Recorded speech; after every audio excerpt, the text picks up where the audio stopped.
चलित वर्ष भारतीय जनता पार्टी विश्वकर्मा पूजा और प्रधानमंत्री नरेंद्र मोदी 75तम जन्मदिन सेप्टेम्बर 17 तारिख ठारू गांधी और शास्त्री जयंती एवं विजया दशमी अक्टोबर 2 तारिख पर्यंत समय को सेवा पक्ष भाव पालन करुछि।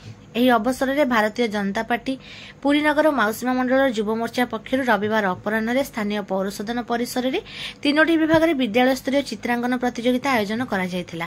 ଏଥିରେ ବିଭିନ୍ନ ବିଦ୍ୟାଳୟ ଓ ଉତ୍କଳ ବାଳାଶ୍ରମର ପ୍ରାୟ 70 ଜଣ ପ୍ରତିଯୋଗୀ ଅଂଶଗ୍ରହଣ କରି ଅତି ସୁନ୍ଦର ଚିତ୍ରାଙ୍କନ କରିଥିଲେ। ପୁରୀର ପୂର୍ବତନ ବିଧାୟକ ଜୟନ୍ତ କୁମାର ଷଡଙ୍ଗୀ ଅତିଥି ଭାବେ ଉପସ୍ଥିତ ହୋଇ ସମସ୍ତ ପ୍ରତିଯୋଗୀଙ୍କୁ ପ୍ରମାଣପତ୍ର ପ୍ରଦାନ କରିଥିଲେ।